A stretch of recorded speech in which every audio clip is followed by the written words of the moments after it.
alors donc savoir dire non, c'est quelque chose d'assez délicat, pour moi en tout cas, qui suis de nature plutôt affable. Je dois dire que Anne-Claire et Natacha, mes associés dans le cabinet, sont, tout en étant plus jeunes que moi, beaucoup plus jeunes, sont plus, comment dirais-je, disposés à exposer clairement leur ressenti par rapport à des situations. Et c'est vrai que il y a parfois des cas où ça n'est pas facile. Alors, pour commencer, à qui faut-il dire non? Eh bien, je dirais évidemment à nos patients, et on va le voir tout au long de la soirée, mais aussi à nos correspondants qui, je suis ravi de cet état d'esprit, pensent qu'on est des magiciens, et l'implantologie, c'est pas toujours magique. Ça reste basé sur des faits qui sont très physiques, qui sont très mécaniques, qui sont très biologiques. Voilà, donc j'espère qu'au travers de cette présentation, vous allez comprendre que on ne peut pas dire oui à toutes les sollicitations. Dire non à nos partenaires aussi, nos partenaires prothésistes, nos partenaires des firmes implantaires, qui nous proposent parfois des implants dont on n'a pas besoin, qui ne nous proposent pas les implants forcément adaptés à certaines situations, comme des situations à risque parodontaux par exemple. Voilà, dire non aussi aux pressions des caisses complémentaires qui sont de plus en plus difficiles à gérer et qui conditionnent le comportement de nos patients à nous proposer des traitements, des plans de traitement alambiqués, séquencés, qui n'ont pas de fondement sur le plan médical et qui peuvent nous entraîner à faire des erreurs. Et puis se dire non à soi-même, éviter la facilité, enfin la fausse facilité, parce que en général, accepter une situation à risque, c'est forcément s'exposer à des complications et à des gestions après parfois très compliquées. Alors, pourquoi n'est-il pas facile de dire non, et c'est mon cas? D'abord parce que un problème d'éducation nous a appris tout petit à dire oui, à accepter l'autorité, les sollicitations. C'est vrai qu'on a peur de déplaire ou de décevoir notre interlocuteur quand on dit non, qu'il soit un patient, qu'il soit un collègue de travail, un partenaire, un correspondant.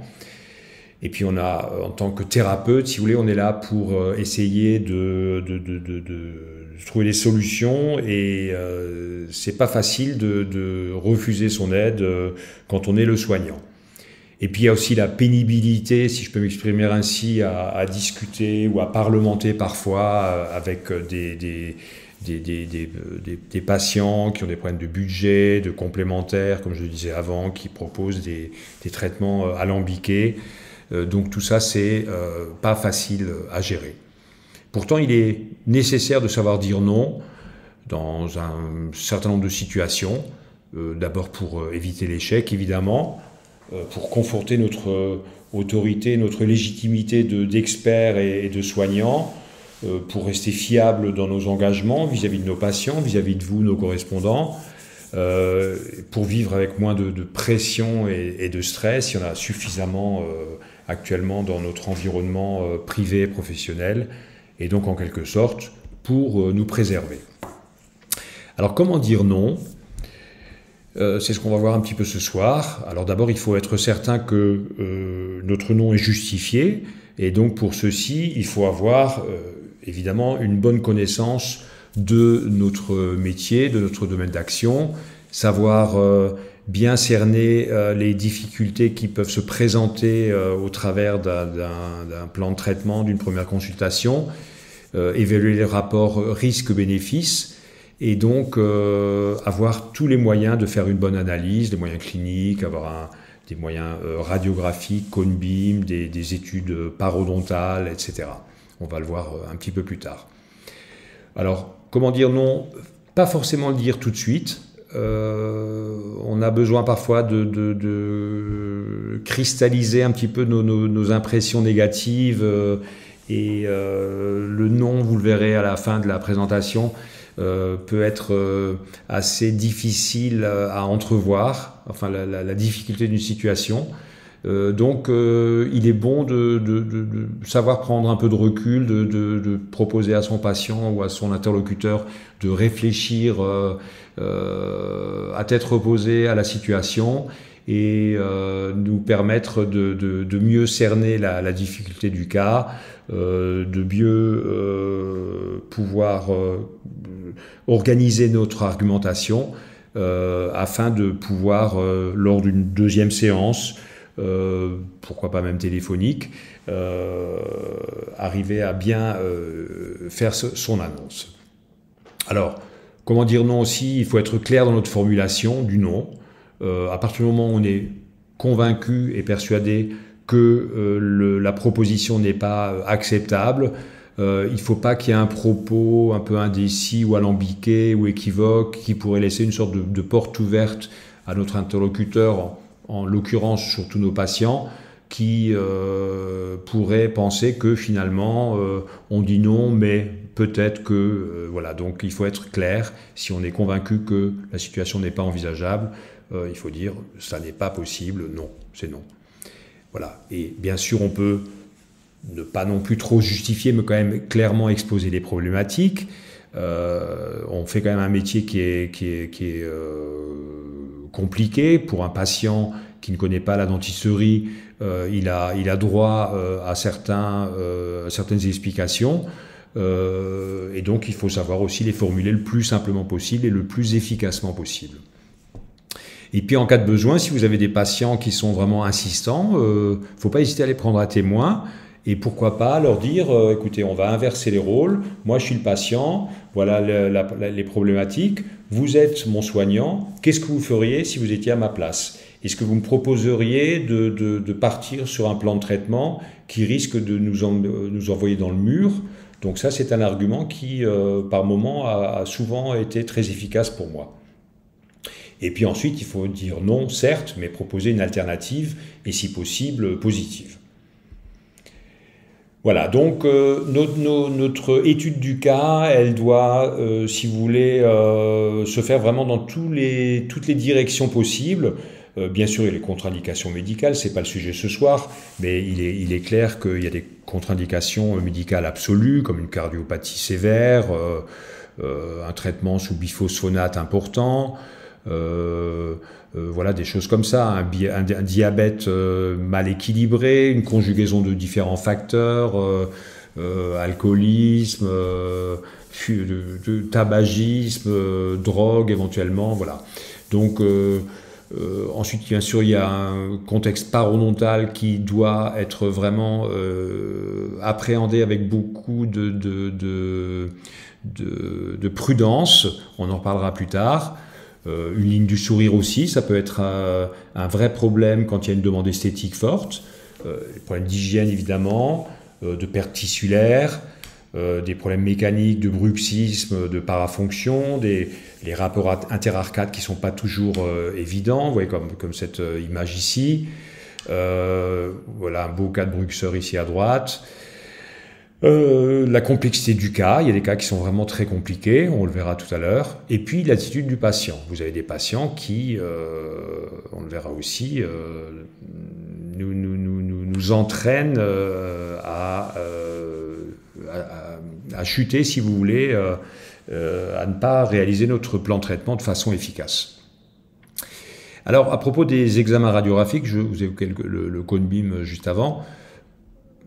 Avec les années, on a vraiment acquis la conviction qu'on ne peut pas faire un bon plan de traitement implantaire sans avoir une bonne étude cone beam. Et juste pour préciser encore la chose, une étude cone beam complète, c'est-à-dire des deux arcades supérieures, inférieures, tous les côtés, droit, gauche, et pas juste une petite étude focalisée. Il ne faut pas voir un plan de traitement par le petit bout de la lorgnette. Il faut être capable de donner toutes les informations à nos patients pour pouvoir leur permettre de prendre conscience de la situation et de pouvoir se projeter dans l'avenir, un échéancier, un coût global du traitement, etc. Voilà, regardez par exemple un OTP classique et regardez l'image cone-beam au niveau de la 16. Vous voyez une étude cone-beam qui nous permet de voir de façon beaucoup plus spectaculaire, si vous voulez, une image qui était pratiquement masquée ici sur l'OTP du fait de la densité de l'os qui, sur une vision juste de face, va souvent nous complètement minimiser des lésions qui peuvent être extrêmement importantes. Alors, il faut essayer de quantifier ces facteurs de risque et je vous propose quelques tableaux de risques mécaniques, biologiques, etc., que vous pouvez adapter à votre sensibilité, à vous, en fonction de vos cas cliniques. C'est donc, si vous voulez, une proposition que je vous fais. Alors, les facteurs de risque mécanique, donc quand le score positif correspond donc à un risque. Quand on a un patient bruxeur, par exemple, on peut évaluer le score de risque positivement à 1 à 2. Une extension prothétique distale, par exemple, sans protection dentaire postérieure, c'est-à-dire que on va avoir un élément en extension sur un implant au niveau d'une 16, par exemple, alors qu'il n'y a pas de dent derrière pour donner la proprioception, pour protéger un petit peu l'implant mécaniquement. C'est un risque qu'on peut évaluer à +1 à +2. Un implant connecté avec une dent naturelle, ça peut être un risque aussi, parce que, on le verra tout à l'heure, les dents naturelles ont une résilience, si vous voulez, une capacité de souplesse qui peut augmenter pathologiquement. Donc il y a un vrai risque de connecter quelque chose qui peut être mobile avec quelque chose qui est un implant qui est fixe. Une occlusion défavorable, évidemment, ou un édentement distal, un implant, par exemple, sur une 17, donc sans dents en arrière, opposé à une 47 qui est extrêmement solide dans un os très dense à la mandibule, c'est un vrai risque qu'on peut évaluer à +1 à +2. Un rapport implant couronne défavorable, c'est-à-dire un implant court sur une mâchoire résorbée avec une couronne très longue, forcément il va y avoir un porte-à-faux et là encore on a un risque important. Et donc un décalage entre l'implant et la prothèse, ou les implants et une prothèse complète, on le verra tout à l'heure aussi, il y a aussi un score de +1. Ensuite on a des facteurs de risque biologiques, donc l'hygiène, +1, maladie parodontale, +1 à +3, des maladies systémiques, l'ostéoporose par exemple, ce sont des contre-indications qui peuvent être relatives, donc il y a un score de +1 à +2. Le diabète, je le mets à part, bien que ce soit une maladie systémique, parce que selon le degré d'importance de ce diabète, si c'est un diabète type 1 non équilibré ou si c'est un diabète type 2 équilibré, on va avoir un risque plus ou moins important. Donc pour un type 1 non équilibré, on peut aller jusqu'à +3. Donc tabac ou drogue, bien sûr, on a aussi un facteur de risque biologique dans ces cas-là, de même que l'alcoolisme. La qualité osseuse, alors elle peut être favorable, donc là on a un score négatif, ou défavorable et très défavorable, on peut aller jusqu'à +2. Un profil osseux aussi, profil osseux c'est une crête osseuse extrêmement fine par exemple, complètement dense, un reste de cortical qui va être très défavorable pour, même si on envisage de faire une greffe, ce sont des situations à risque important. Ensuite, nous avons des facteurs de risque qui sont liés au patient, au comportement du patient. Vous avez des patients qui sont malades, psychiatriques, hystériques, dépressifs, Alzheimer, etc. Donc là, vous avez aussi un score qui peut être positif, +1, +2. Vous avez des patients qui sont caractériels, des patients très dirigistes, on en a tous connu, des patients entêtés qui ne veulent pas entendre ce que vous leur opposez comme argument. Et puis des patients qui ne comprennent pas à cause de leur QI, c'est un facteur à considérer, qui ne sont pas capables de comprendre une problématique que vous leur exposez, ou des patients qui sont démotivés. Parfois on se demande pourquoi ils sont sur l'autre fauteuil, parce qu'on a l'impression qu'ils ont été envoyés de force par vous, ou alors une demande irréaliste, on le verra dans l'un ou l'autre cas par la suite. Ou alors vous avez les oiseaux migrateurs qui vont de l'un à l'autre, des praticiens, pour entendre la bonne nouvelle qu'ils souhaitent entendre et qui, si on leur annonce des choses difficiles, vont voilà, les voir ailleurs pour essayer de trouver quelque chose qui leur correspondra plus. Et puis je mets caisse complémentaire aussi, c'est des facteurs de risque, donc je vous l'ai déjà dit, et c'est vrai que on a certaines caisses complémentaires, vous le savez tous, qui sont particulièrement inquisiteurs et pénibles par rapport au message que nous font passer les patients par rapport à des plans de traitement. Alors, il y a d'autres facteurs de risque encore, voilà, j'en ai rajouté quelques-uns. Notre degré d'expertise, hein, on est tous à un moment donné arrivés à un plafond et au-delà duquel on ne va pas être efficace. Il faut savoir déléguer à tous les niveaux. Degré d'expertise du laboratoire aussi. Il y a des laboratoires qui sont capables de faire certaines choses et d'autres non. C'est vrai qu'avec la CFAO, ça s'est un petit peu lissé, mais quand même, il y a un vrai facteur de risque à vouloir entreprendre une restauration compliquée avec un laboratoire qui n'a pas l'expérience ou si vous voulez, la fluidité de ce genre de travaux. Donc la simplicité, la complexité du cas aussi, bien sûr. Ça peut aller de -1 à +2, on va dire. Et puis donc, je reviens sur le cahier des charges esthétiques. Quand vous avez par exemple une forte demande esthétique chez une patiente avec un sourire gingival et avec une gencive fine qui risque d'avoir une récession, c'est un réel risque sur le plan, non pas de l'intégration de l'implant, mais du résultat esthétique. Alors voilà, donc vous pouvez faire votre menu personnel. La somme de toutes ces valeurs va vous donner un score de facteur de risque que j'ai appelé le SFR, facile à retenir. Donc à partir du moment où le risque est positif, le SFR pardon, est positif, on a un risque qui est en place. Donc +1, on peut considérer que c'est un risque faible, 2 à 3, un risque modéré, et plus que 3, ça peut aller jusqu'à 5, 6, 7, c'est un risque majeur, important à majeur. Donc je vous conseille d'essayer, et vous verrez que c'est assez facile finalement, quand vous avez un patient, même avant de nous l'envoyer, d'évaluer ce score de facteur de risque et vous serez parfois étonné. Alors on va voir quelques exemples cliniques. Alors à propos de l'hygiène, est-ce qu'il faut savoir dire non quand on a un patient qui a une mauvaise hygiène? Pas forcément. On a deux cas de figure en fait. Alors on a un patient qui effectivement a une absence de motivation complète ou de conseil. Hein. On est aussi un peu responsable de quelque part de l'hygiène de nos patients. Il faut savoir prendre le temps de leur donner les informations, l'importance d'avoir une bonne hygiène, comment avoir une bonne hygiène, comment se brosser les dents tout simplement, comment passer des brossettes interdentaires, un fil dentaire. Et on peut malheureusement regretter qu'en France, on n'ait pas d'hygiéniste pour faire ce travail, bien qu'une assistante bien formée puisse le faire avec efficacité. Vous avez un deuxième cas de figure, vous avez un problème local par exemple. Si vous regardez l'image de droite, vous avez une incisive avec beaucoup de plaques dentaires. Pourquoi? Parce que la dent est fracturée suite à un choc, on le voit sur la radio ici.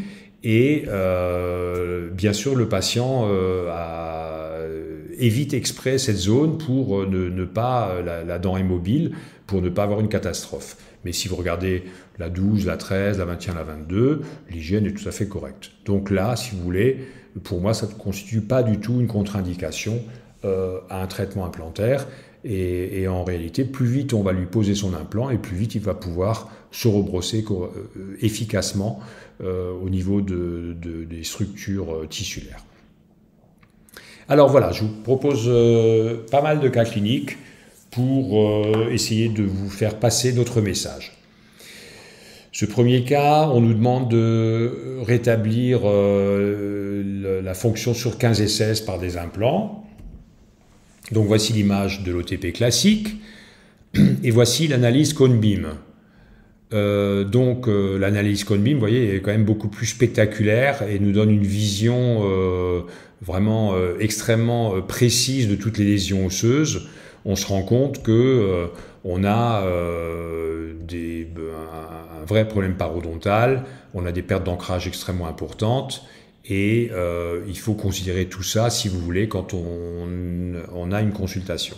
C'est pour ça qu'un scanner, enfin cone beam global, est pour moi indispensable. Donc quels sont les facteurs de risque pour cette proposition initiale de 2 implants sur 15 et 16? Donc il y a un problème bien sûr mécanique, parce qu'il va y avoir une surcharge sur le secteur 10, alors que le secteur 30 n'est pas restauré correctement. Le patient, bien sûr, va avoir tendance à plus utiliser la fonction à droite. On a une construction distale, donc sans protection postérieure. On peut rajouter +1 au facteur de risque.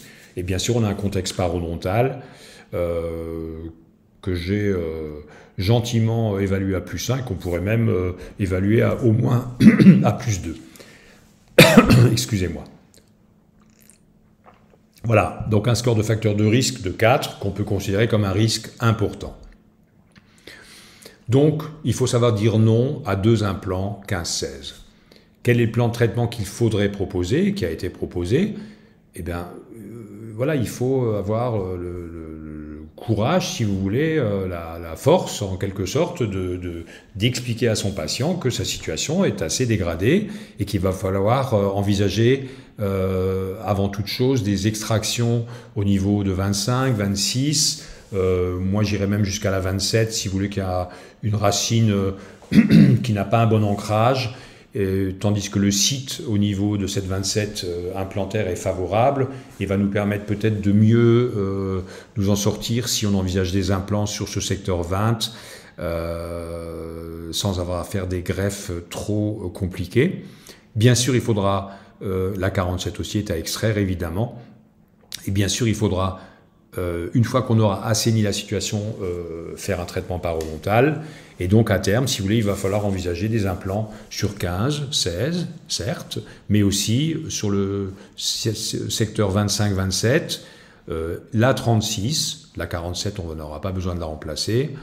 Voilà. Donc, si vous voulez, le plan de traitement alternatif qu'on peut proposer à notre patient, parce qu'il était venu pour 2 implants, en étant peut-être même prêt à négocier pour n'en avoir que 1.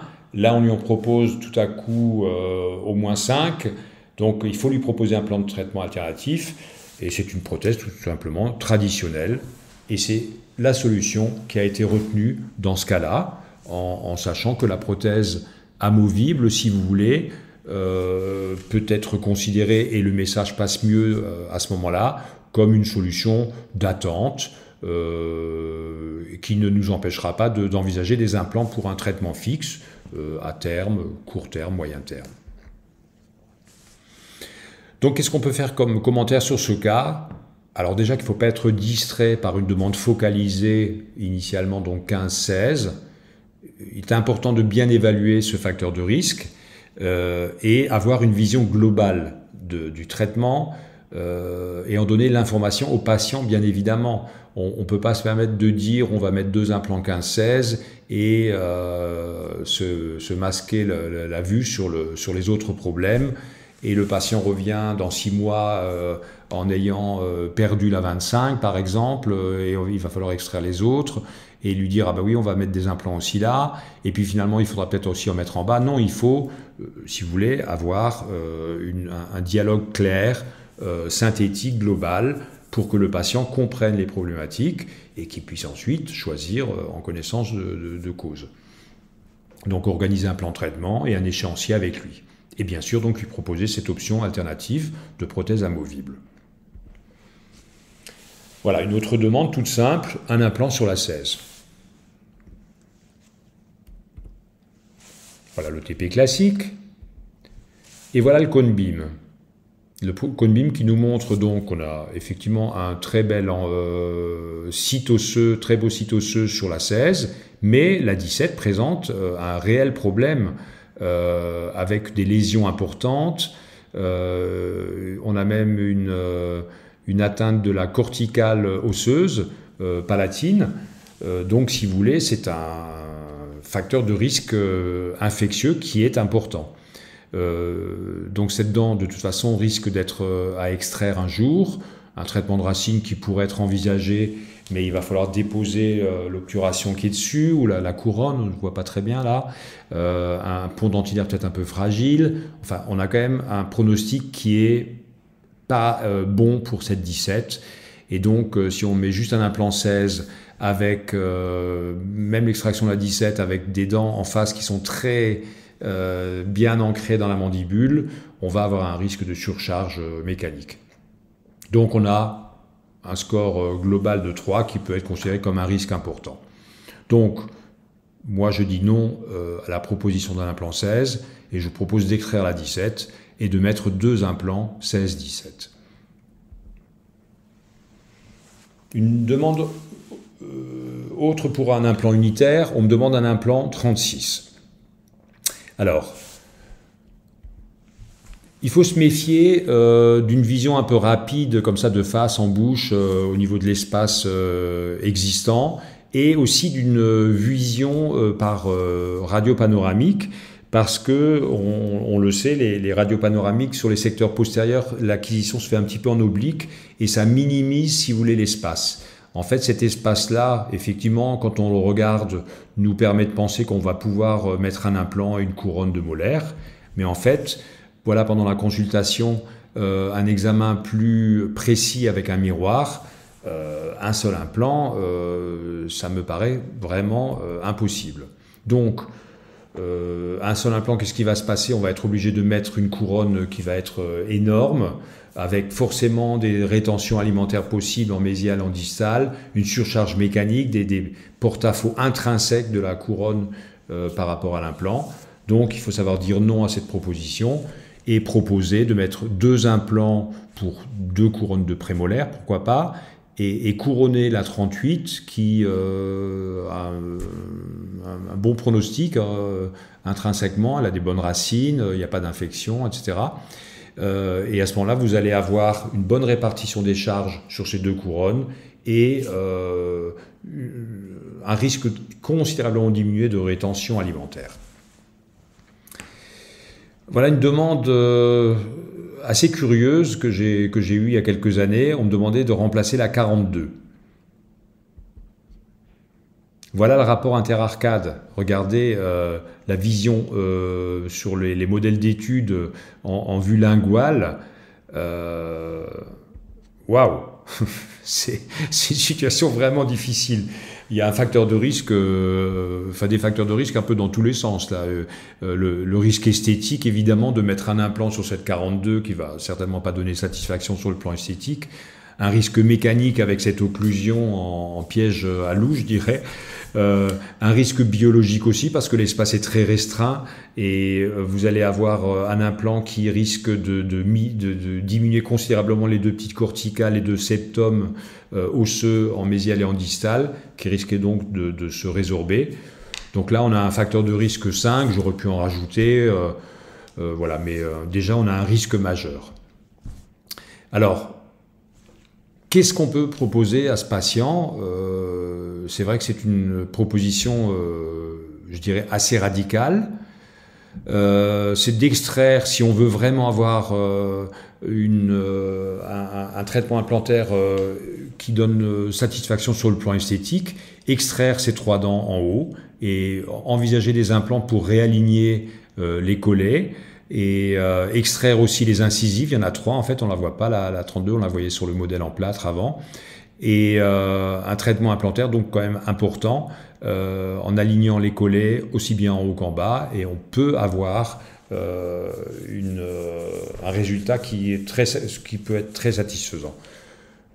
Le patient n'a pas donné suite évidemment, malheureusement, et je pense qu'il est resté dans sa situation. Alors ici, on nous a demandé de remplacer la 21 qui est fracturée. Alors oui, bien sûr, on peut la remplacer cette 21. Là, j'ai pas les coupes perpendiculaires, mais l'os est de bonne qualité. Mais pourquoi elle s'est fracturée cette 21? Très certainement parce que justement les édentements ne sont pas compensés postérieurement. Il est très classique de voir des patients qui ont eu un jour une prothèse partiels à châssis qu'ils ne portent pas et parce que ça les gêne, etc. Et qu'ils ne savent pas, qu'ils sont très étonnés qu'on leur apprenne que c'est parce que justement il y a une surcharge mécanique que la dent a pu casser. Donc on a un risque mécanique de 2, donc voilà, un score global de 2 qui peut être considéré comme un risque modéré, mais il faut quand même absolument donner l'information aux patients et même parfois souvent aux praticiens que les secteurs postérieurs doivent être absolument recalés. Voilà, par exemple, le texte, une proposition de texte qu'on rajoute dans nos devis pour bien expliquer que sans avoir un calage postérieur, on peut avoir un problème au niveau de l'implant, comme on a eu un problème au niveau de la dent qui s'est fracturée. Le problème au niveau implantaire va être certainement pas aussi spectaculaire, quoique chez les bruxeurs, j'ai déjà vu des implants fracturés, mais ça peut être un problème de décèlement ou de dévissage ou de fracture de la céramique, etc. Voilà, tout un tas de complications qu'on pourra éviter facilement si on recale les secteurs postérieurs. Voilà, ici un cas de demande d'extraction de Vintien qui présentait des décèlements réguliers, qui avait des problèmes de fissures, si je me souviens bien. Mon correspondant me demande si je préfère extraire moi-même la Vintien avec une dent provisoire immédiate. Regardez l'image en bouche, l'image clinique. Évidemment que non, on ne peut pas envisager dans un cas comme celui-ci une technique immédiate. On a une gencive inflammée, donc une instabilité tissulaire. On ne sait pas comment la gencive va se cicatriser après l'extraction de cette dent. Les dents voisines sont des couronnes iatrogènes, donc bien sûr qu'on ne peut pas répondre à cette sollicitation. Et il faut d'abord extraire cette Vintien, assainir, ce qui à mon avis est facile à faire dans ce cas-là, commencer par mettre des couronnes provisoires ajustées, correctement, et puis réévaluer, et soit on va envisager à ce moment-là un implant, soit pourquoi pas, on peut envisager que le correspondant fasse tout simplement un bridge sans traitement implantaire. D'une façon générale, pour une technique d'extraction et d'implantation avec mise en charge ou mise en esthétique immédiate, donc mise en place d'une couronne provisoire immédiate, pour les dents unitaires en tout cas, il faut savoir bien cerner les problématiques et se poser les bonnes questions.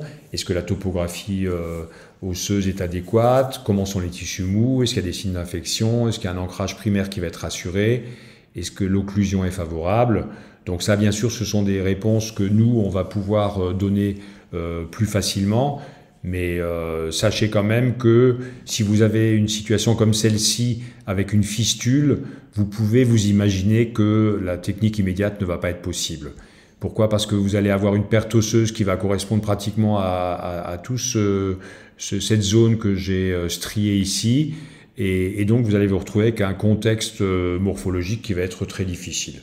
Donc un profil osseux défavorable, plus 2, risque élevé de récession, évidemment dans ce cas-là, plus 2 si on pratique la technique immédiate, donc un facteur de risque, score de facteur de risque de 4 qu'on peut considérer comme important. Alors regardez des images assez spectaculaires où les praticiens ont fait l'erreur de poser l'implant quand même en technique immédiate. Voilà, ici en haut, on a un sourire extrêmement dentaire, donc le patient n'est pas gêné par cette dent longue. Par contre ici, c'est une jeune femme en plus qui avait un sourire qui découvrait beaucoup. La ligne du sourire, on va le voir après, est très importante dans certaines situations. Et je l'ai renvoyé au chirurgien qui lui avait posé cet implant en lui expliquant que pour moi, il fallait tout reprendre à zéro, c'est-à-dire déposer l'implant, passer par une prothèse provisoire, attendre que la gencive se reconsolide, se régénère. J'ai averti aussi du problème de la perte de la papille. Enfin voilà, une situation très difficile parce que l'indication d'extraction et d'implantation immédiate a été mal posée. Donc en gros, pour une extraction-implantation immédiate, si on n'a pas de signe d'infection, on peut envisager de tenter une technique immédiate, bien sûr en faisant confirmer par le praticien poseur d'implant. Si on a une suspicion de dégradation de l'alvéole avec une fistule, des mauvaises odeurs, des décellements à répétition, il faut dire non à la technique immédiate.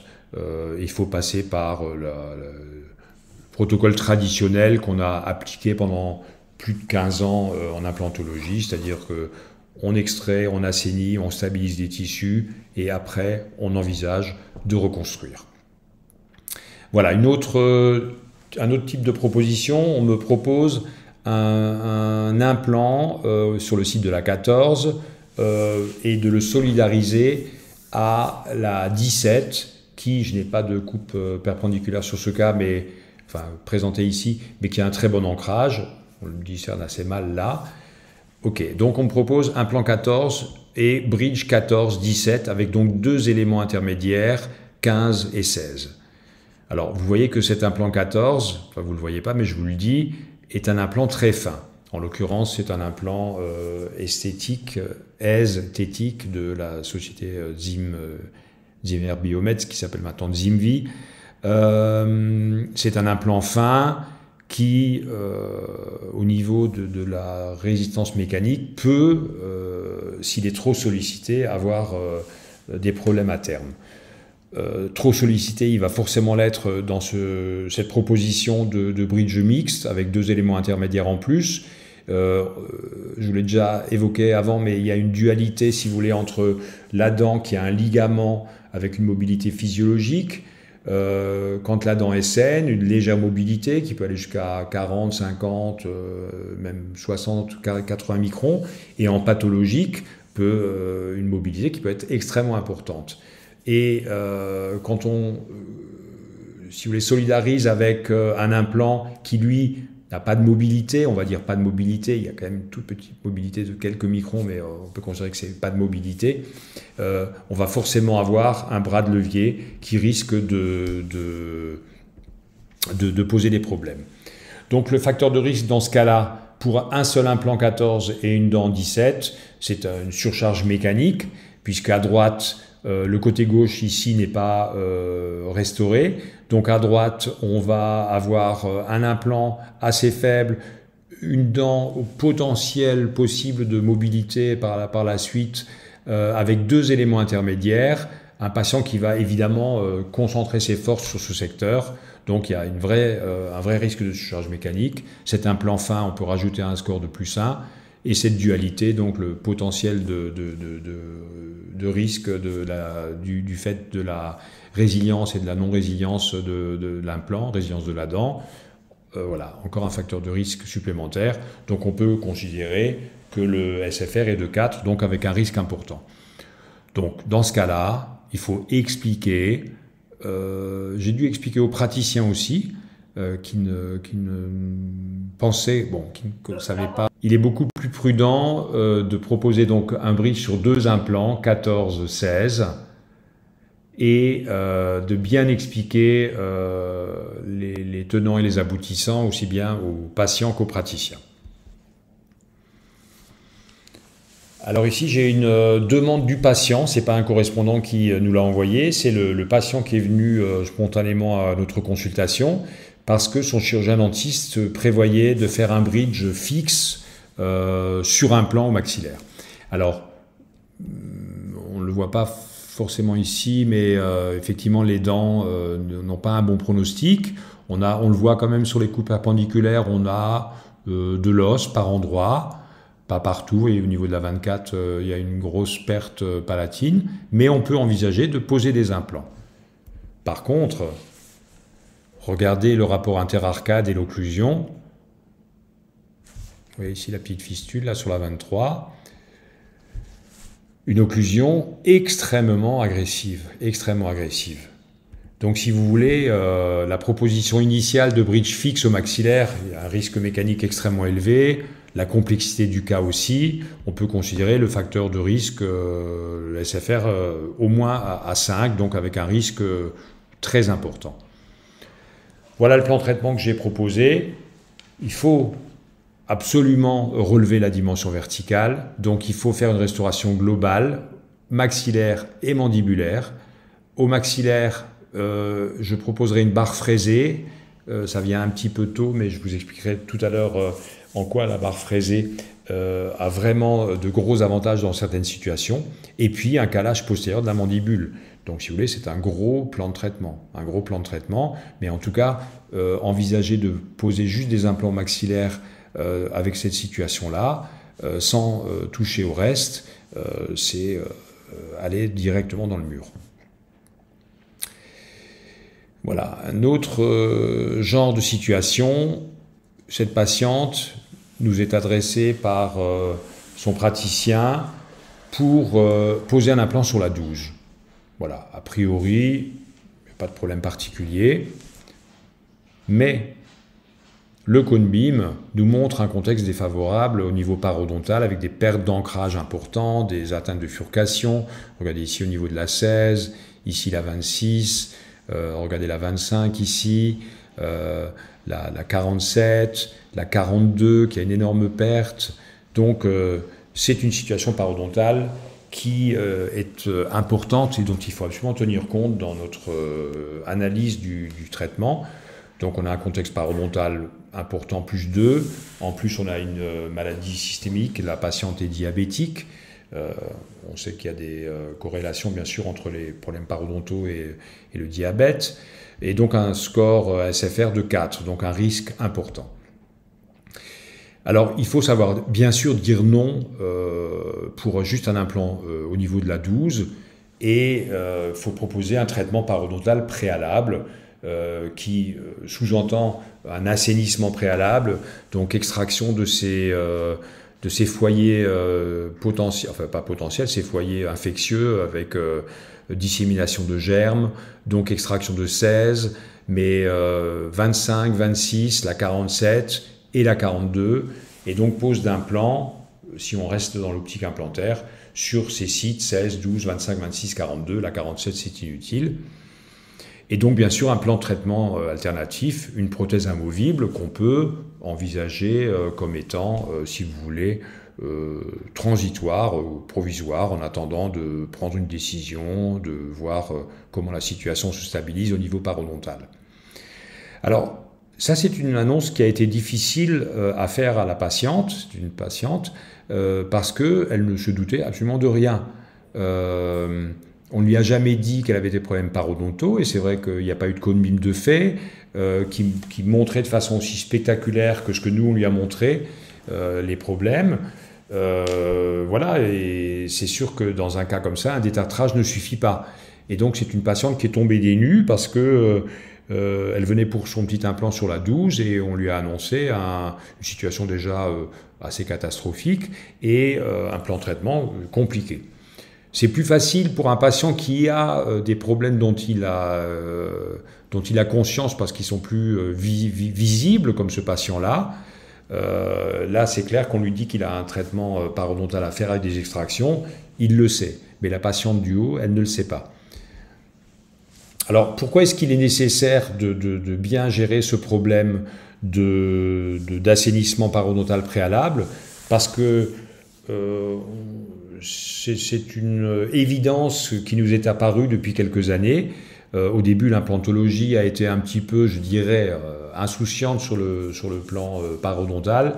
On pensait que les implants, et c'est vrai parfois, n'étaient pas affectés par les maladies parodontales. Ça, c'est par exemple des implants qui ont été posés au moins 10 ans avant cette radio. Et vous voyez, on a une situation parodontale qui est défavorable, enfin endopparodontale, mais parodontale quand même, et les implants n'ont absolument pas été affectés.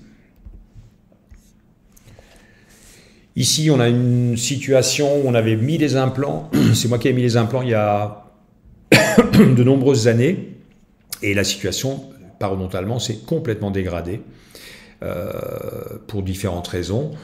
Et là, on a une atteinte de cet implant qui est extrêmement problématique et on peut avoir des choses beaucoup plus spectaculaires, comme ici, vous voyez un patient qui est venu avec son bridge qui s'était décellé et en fait, il ne s'est pas décellé, c'est l'implant qui est sorti avec le bridge. Donc, il faut avoir conscience de ça, il faut il ne faut pas être trop optimiste par rapport à ces situations parodontales. C'est vraiment important.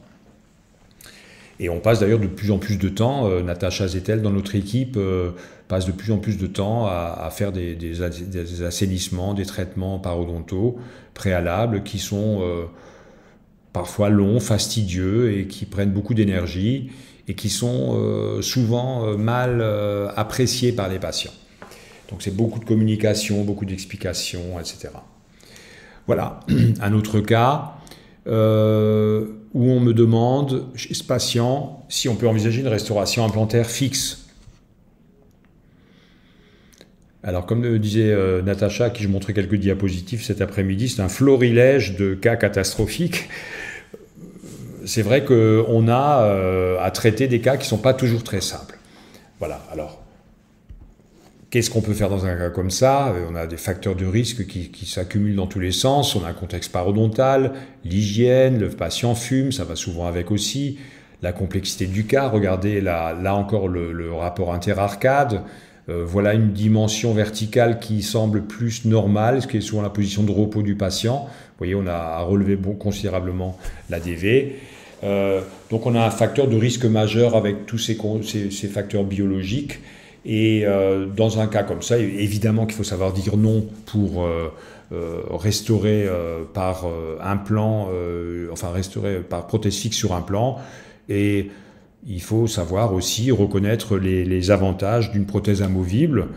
Et dans un cas comme ça, eh bien on a tout simplement proposé les extractions, enfin à son correspondant, de faire les extractions des deux arcades, des dents résiduelles, et d'envisager de faire éventuellement dans un premier temps des prothèses amovibles, qui en général sont finalement bien acceptées par les patients, et surtout si on stabilise en plus la prothèse mandibulaire par des implants parasymphysaires.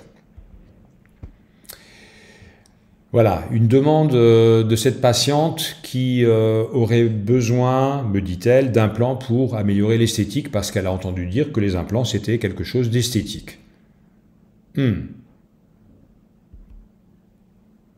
Quel sourire! Facteur de risque esthétique majeur, plus 4, et une demande irréaliste. C'est pas pour critiquer la patiente, mais il faut lui expliquer que ça n'est pas possible en mettant quelques implants comme ça au niveau de la ligne du sourire, de pouvoir lui rétablir une esthétique correcte. Voilà, c'est un cas, risque majeur de déception évidemment, et c'est un cas pour lequel je n'ai pas eu malheureusement d'option alternative pour elle, de proposition positive, si ce n'est d'essayer de contrôler son sourire c'est éventuellement une consultation chez un chirurgien esthétique qu'il aurait fallu faire, mais l'implantologie dans ce cas-là, non, n'est pas magique. Alors, on va voir quelques exemples de réflexion un petit peu plus délicats, qui demandent plus de finesse, d'observation, plus de connaissance de toutes ces problématiques. Alors ce cas-là ne demande pas de connaissances particulières, c'est un cas qu'on a de temps en temps de prise en charge d'agénésie multiple. Vous voyez que là on a de très nombreuses agénésies, je les ai comptées à un moment donné, je crois qu'il y en a au moins presque une quinzaine je crois, et c'est une situation qui est souvent assez identique chez les patients qui présentent ce genre d'agénésie. On a souvent des secteurs postérieurs qui ne permettent pas, enfin il y a un rapport interarcade qui est très défavorable, une classe 2 extrêmement serrée, des secteurs mandibulaires par exemple ici au niveau de la symphyse, au niveau de cette petite incisive de lait lactéal, là vous voyez, qui sont extrêmement réduits, des os très denses en plus. Vous voyez ici beaucoup de travaux à envisager. Voilà, donc les facteurs de risque ici, ils sont vraiment importants. La quantité osseuse, la qualité osseuse aussi, très dense. Ce rapport interarcade très défavorable, la complexité du cas, la compréhension du patient qui n'a pas du tout conscience de tous ces problèmes. Donc on a vraiment un risque majeur ici. Donc là, il faut savoir passer la main, se déclarer incompétent, on va dire, pour la complexité de la situation. Et il est plus prudent de l'adresser à une structure qui a l'habitude de prendre ce genre de situation en charge, en l'occurrence le centre de traitement des maladies rares à la faculté. Voilà, je l'ai donc adressé chez le professeur François Claus pour lui demander de faire déjà un avis évidemment de prise en charge et constitution d'un dossier ALD. Il faut savoir que l'assurance maladie prend en charge, ça devient opposable à ce moment-là, le traitement implantaire, mais pour des prix qu'on n'est pas capable d'assumer en structure libérale. Je crois qu'il y a un remboursement de l'ordre de 300-400 € par implant et très peu pour les couronnes. Enfin, voilà, c'est vraiment difficile de pouvoir prendre ça en charge dans nos cabinets.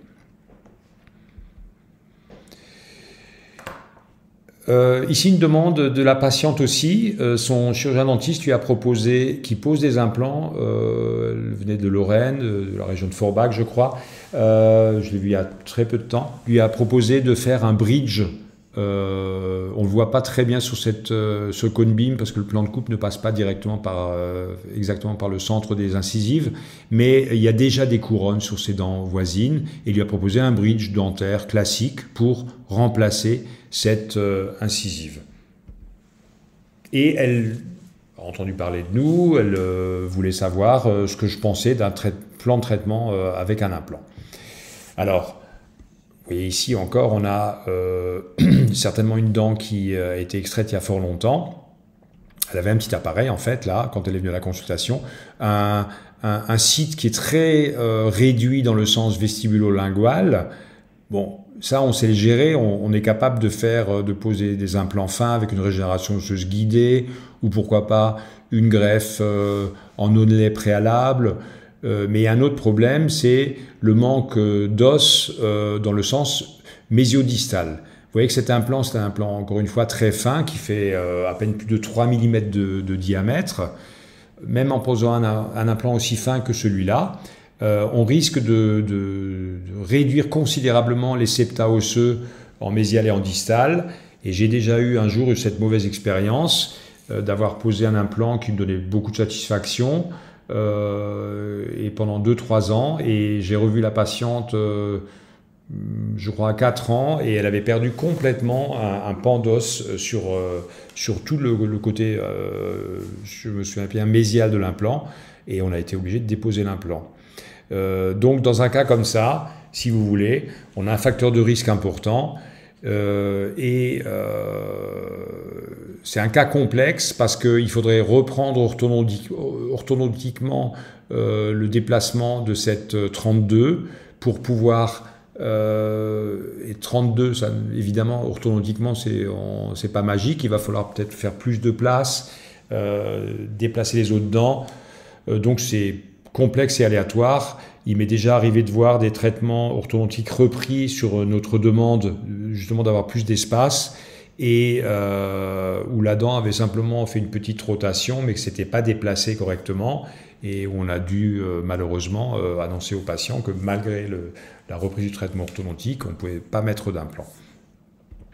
Voilà, donc je lui ai dit que le plan de traitement que lui proposait son chirurgien dentiste était un bon plan de traitement qui était adapté à sa situation, mais pour rester positif, je lui ai quand même fait un courrier, un résumé de la situation, en lui disant que si ce traitement ne donnait pas satisfaction à terme, on pourrait envisager un traitement implantaire en seconde intention, mais en faisant d'abord un traitement orthodontique et en envisageant une greffe d'épaississement au moment de la pose de l'implant dans ce cas-là. Alors, on aborde une question assez complexe au travers de ce cas, qui est une femme de 45 ans qui a des gros problèmes au niveau de ses dents supérieures, dont la mère était déjà édentée complète jeune, à 40 ans je crois, d'après ce que je me souviens, avec une prothèse complète, ce que cette patiente ne veut pas. Évidemment, elle est extrêmement motivée et elle me demande si on peut envisager une restauration fixe sur des implants maxillaires. Alors, c'est vrai que au niveau osseux, on peut mettre des implants, il n'y a pas de problème, et c'est justifié. On peut dire que globalement, ces dents sont à extraire. On pourrait envisager d'en garder l'une ou l'autre, mais ça n'a pas de sens. Dans une situation à risque parodontal, il vaut mieux, à un moment donné, trancher dans le vif et envisager de tout extraire pour faire une bonne reconstruction complète, cohérente, plutôt que d'avoir un plan de traitement alambiqué en voulant garder une dent, qui va finalement être à extraire quand même, à terme, etc. Voilà. Donc je suis d'accord sur le principe de restaurer complètement l'arcade supérieure en mettant des implants à ce niveau.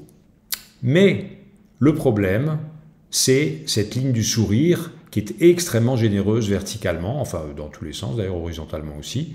Et il faut avoir une notion, connaissance d'une notion très importante qui est la ligne du sourire et la ligne de transition.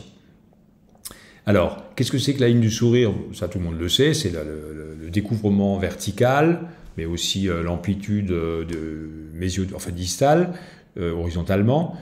Elle correspond donc au découvrement de la lèvre. La ligne de transition, c'est la ligne qui se situe, si vous voulez, à l'émergence des structures implantaires. Bon, c'est pas une ligne, hein, c'est une courbe, mais je suis désolé, je ne sais pas faire de courbe sur mon ordinateur, mais on l'appelle la ligne de transition. Donc c'est ce qui se situe à la limite des tissus mous et de la restauration prothétique. Alors les principes à respecter quand on a à envisager un traitement global, en particulier au maxillaire, parce qu'en général, c'est exceptionnel que ce soit la mandibule qui soit découverte, enfin les dents mandibulaires qui soient découvertes par le sourire. Ça arrive, mais c'est vraiment extrêmement rare. Ça arrive dans 0,5% des cas peut-être.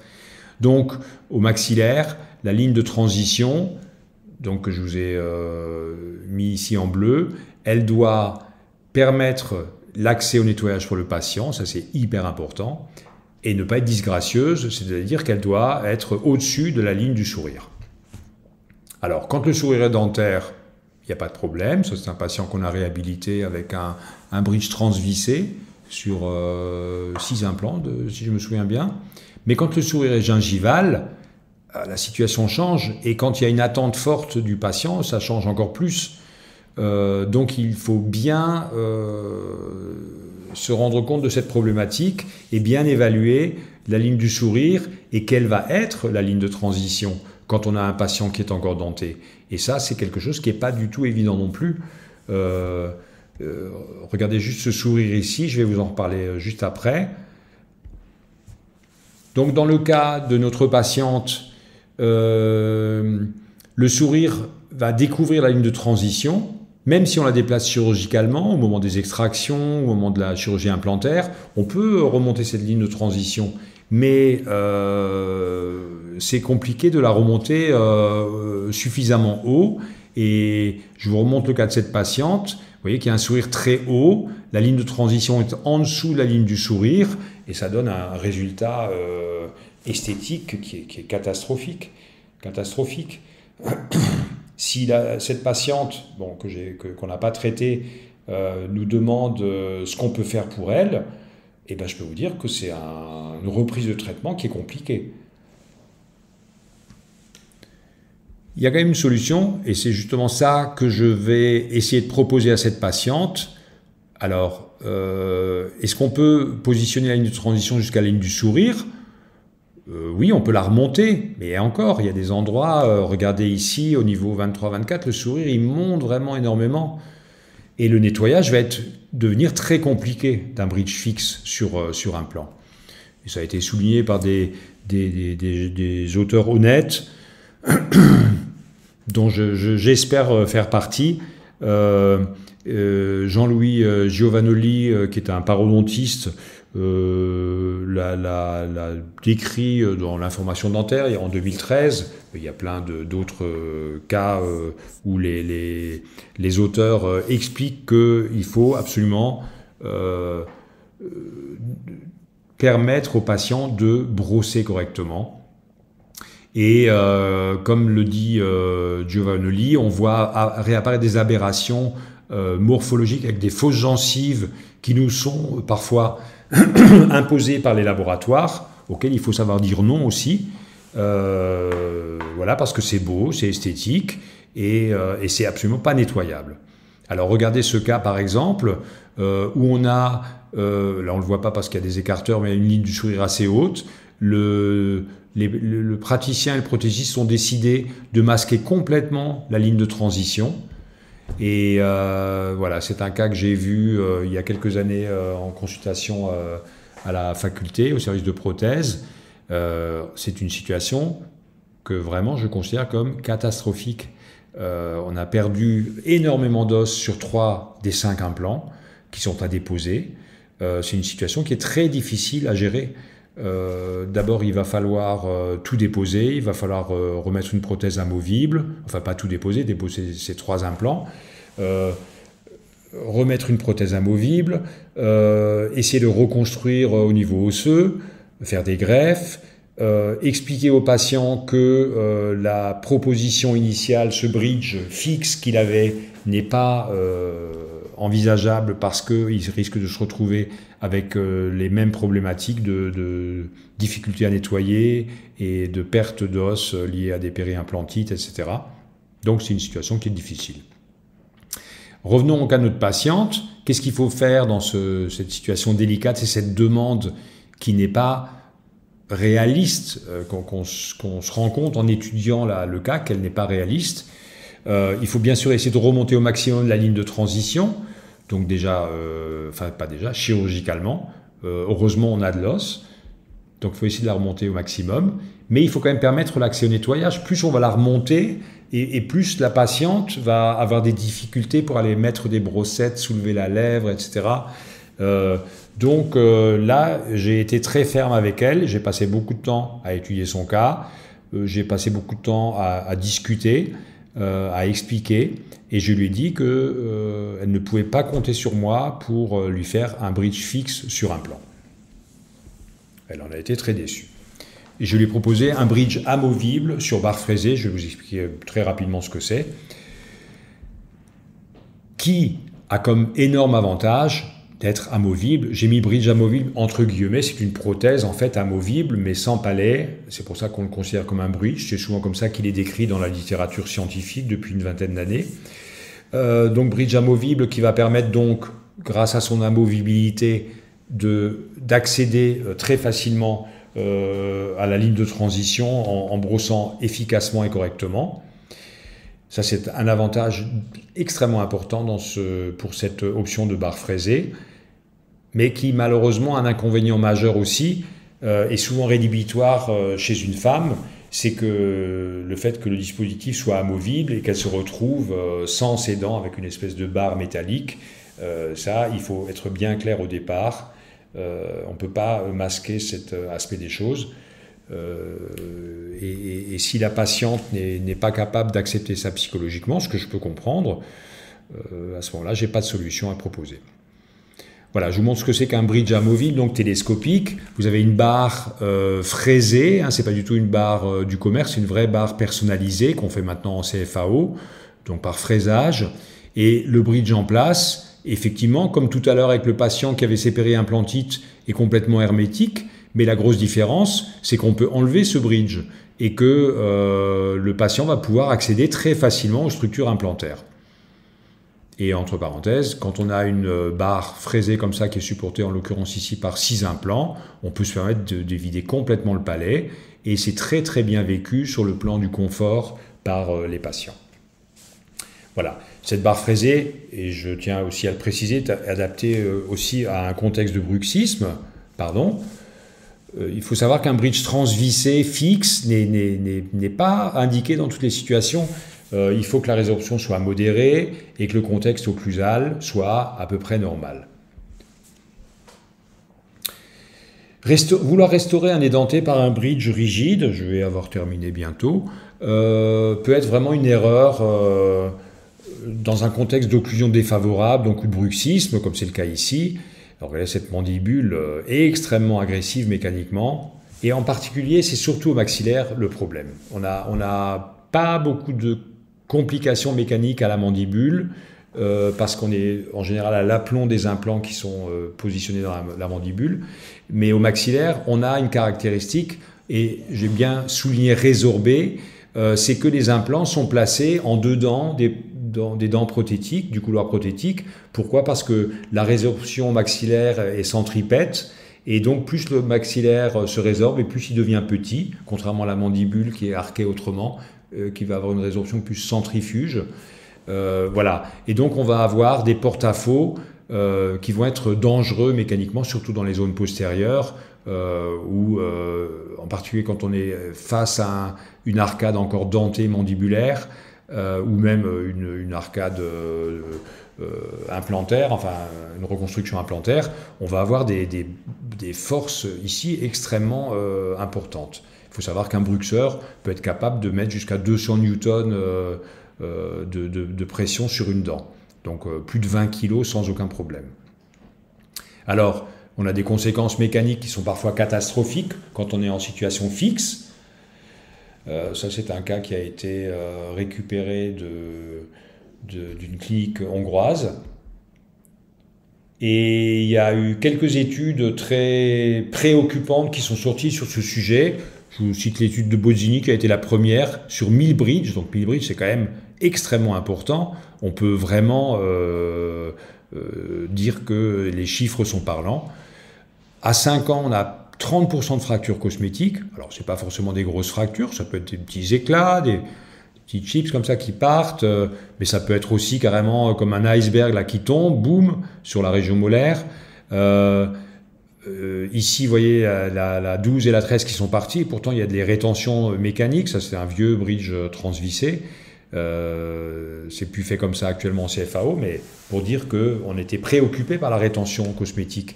Et regardez, à 15 ans, presque 70% de fractures cosmétiques. Voilà. Et bien avec un bridge amovible, c'est une bonne solution parce qu'il y a une certaine résilience du fait de l'emboîtement de structures rapportées. Une toute petite résilience qui est presque, je dirais même imperceptible par le patient, mais qui permet à ce moment-là et c'est un des avantages déterminants de cette option, d'encaisser ces pressions. Regardez ici ce patient, le porte-à-faux qu'il a au niveau postérieur par rapport aux structures implantaires. On a fait un bridge donc télescopique, et cette résilience a permis de n'avoir aucune complication dans ce cas clinique. En plus du fait d'avoir de l'herméticité tissulaire, ce qui est très important pour la diction par exemple, et de pouvoir évidemment nettoyer comme je vous l'ai dit avant. Voilà. La Fontaine, qui n'était pas un scientifique, a déjà dit au XVIIe siècle que la souplesse permettait d'éviter la fracture. Regardez ce patient-là que je viens de vous montrer juste avant avec le porte-à-faux postérieur. Cette barre avait été réalisée à l'époque en Vitalium par le laboratoire Fleischer. Ça paraît rose parce que c'est le reflet de la bouche qui donne cette impression, mais c'est du Vitalium. Et vous savez tous que le Vitalium, c'est quelque chose de très dense. Regardez comme ce Vitalium a été écroué à différents endroits par la pression portée par le bridge télescopique. Et malgré ça, malgré ces pressions très importantes qui ont réussi à altérer la structure du Vitalium, eh ben, il n'y a eu aucune fracture, pardon, je reviens juste en arrière, aucune fracture dans ce cas sur 20 ans d'observation. Pardon, je suis désolé.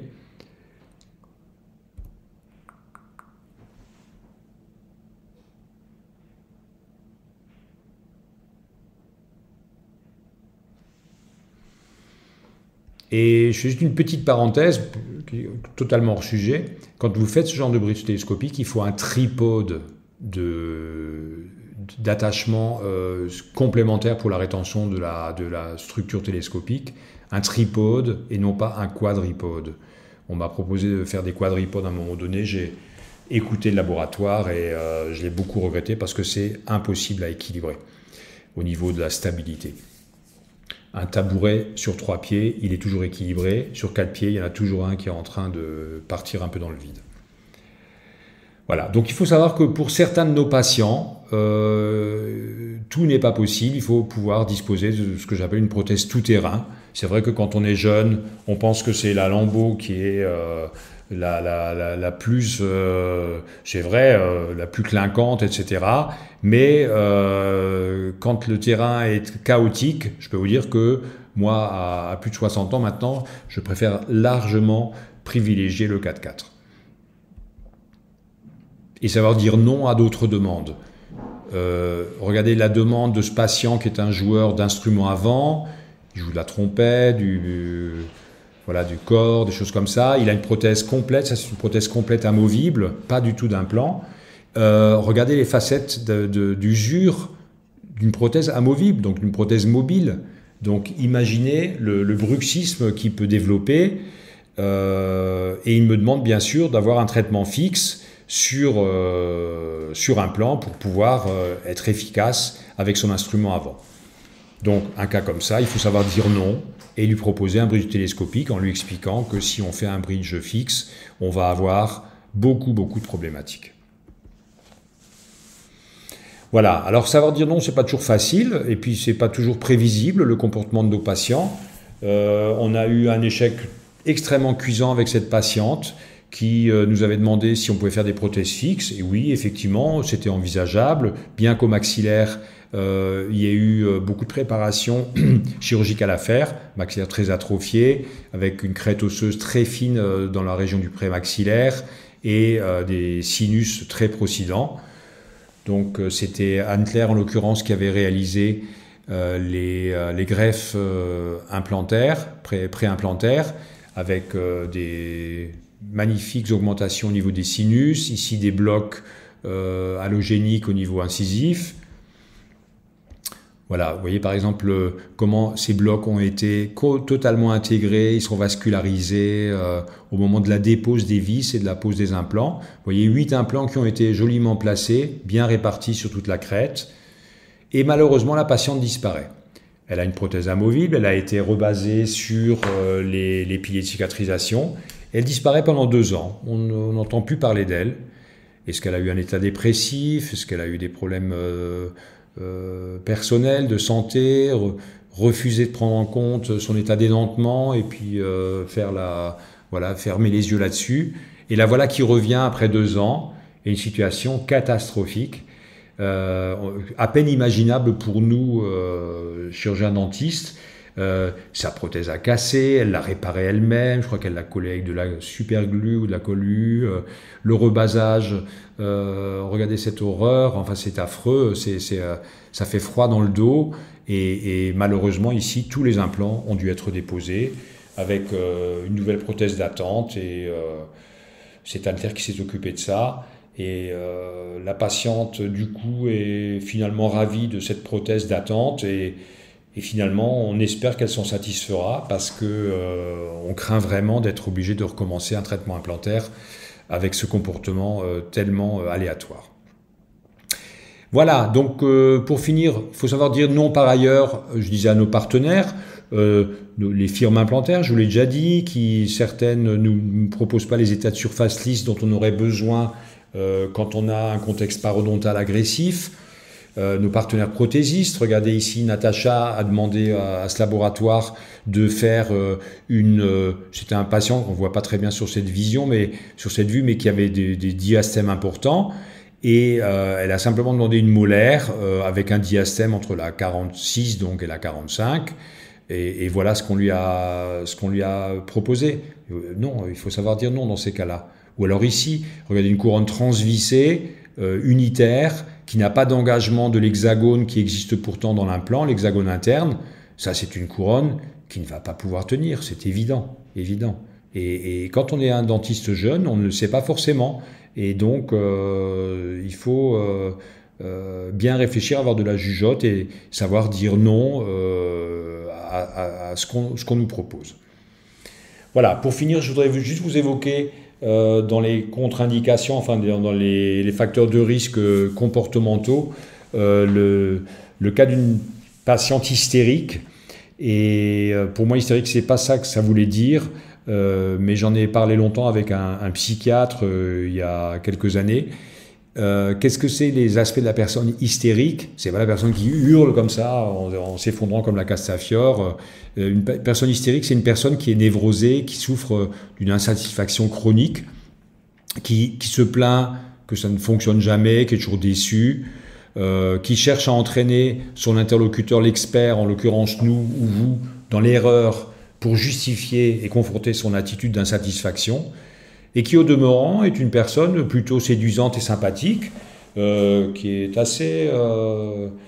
voilà, qui essaie d'établir un contact, de confiance, etc., mais qui vient en général avec un historique listé sur plusieurs pages, et qu'elle va se faire un plaisir de vous le détailler ligne par ligne, et si vous lui dites que vous avez compris, elle dit non, attendez, j'ai pas terminé, et à telle date, il y a eu ceci, il y a eu cela, ou alors elle a un sachet de prothèses, des 12 prothèses complètes, et je vous dis ça, c'est pas, j'exagère pas, c'est des situations que j'ai vécues, dont elle va vous expliquer avec détail et beaucoup d'intelligence, d'ailleurs beaucoup étonnamment beaucoup de finesse d'observation technique, toutes les imperfections liées aux incompétences des praticiens précédents. Donc, attention quand vous avez affaire à une personne de ce genre-là. Vous risquez de tomber dans son jeu en pensant que vous allez faire mieux que le praticien précédent, et vous risquez de devenir son otage sans arriver à la satisfaire. Alors, comment manœuvrer? Et ça, c'est les conseils d'un vieux briscard, si vous voulez. Il faut déjà prendre la décision, évidemment, de ne pas suivre sa demande. Déjà, identifier le profil hystérique de la patiente. Parce que, encore il n'y a pas longtemps, je crois que c'était avant les vacances, je me suis fait avoir comme un débutant par une patiente qui avait été traitée, que j'avais vue à la fac il y a une dizaine d'années, et qui entre-temps avait fait 4 ou 5 praticiens, qui n'étaient pas satisfaits de ses prothèses. Et voilà, j'ai pensé que je pourrais faire mieux, et je n'ai pas réussi. Au moment de la livraison, elle a commencé à me sortir 15 critiques en 5 minutes, et je lui ai dit, écoutez, c'est très simple, je reprends mes prothèses, vous remettez les vôtres, celles que vous avez actuellement, je ne vous fais rien payer, et on est quitte, et je suis désolé, je me suis trompé, je ne suis pas capable de faire un travail qui vous donnera satisfaction. Donc il ne faut pas avoir peur de le dire. Alors, il ne faut pas dire non de façon trop directe, il faut savoir prendre son temps, et il faut se déclarer incompétent ou se montrer incompétent pour le haut degré d'exigence de ces personnes hystériques, et elle ne vous considérera pas digne d'intérêt et ira chercher un autre expert avec qui elle pourra batailler. Donc savoir dire non, mais toujours avec le sourire, et c'est ce qu'on essaye d'avoir dans notre équipe. Et je vais terminer cette réunion avec un peu de retard. Désolé pour ce début un petit peu chaotique tout à l'heure. Et si vous avez des questions, Anne-Terre pourra me les transmettre. Est-ce qu'il y a quelques petites questions on va quitter donc la réunion. Et alors, donc ce webinaire sera disponible en replay, et un lien vous sera envoyé dans quelques jours. La réunion, ce sera début d'année prochaine, en présentiel cette fois. Alors vous pouvez déjà noter la date dans vos agendas, ça sera le vendredi 13 janvier.